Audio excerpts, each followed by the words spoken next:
Hi YouTubers, this is the Harbor Freight winch. Here is the wiring, and you can see it right here, and I'll turn it on in a second. Now this goes up to a 40 amp circuit breaker. I offset the hole a little bit, and this is just for a test with 14 gauge fusible linkage. And you come up here, and I have a quick connect right here. As you can see, this comes apart right here. It turns and then connects in there. That goes under the hood. So all you have to do is connect that. And then you come down here, and then in order to test this, this is grounded, the center one.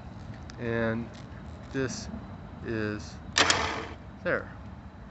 That's one direction, that's the other direction. And it works just fine. Oops, I could have been off. But anyway, there.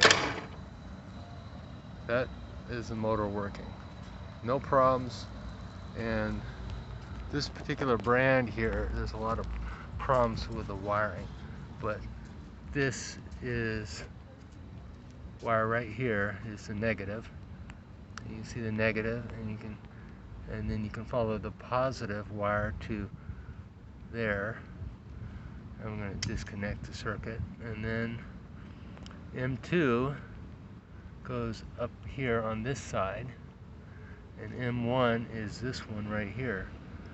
And so that makes it pretty easy to figure out.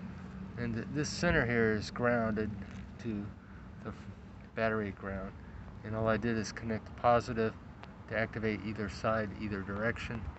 And that's pretty much what the Harbor Freight winch with this other solenoid, that's a screw type. And the wireless, I forgot the name of it, I'll type that in. I believe it's LIEBMAYA wireless. I didn't see that always with it, but very good. Hope you guys have a good time wiring it up, and it sure does work right and won't blow up that way.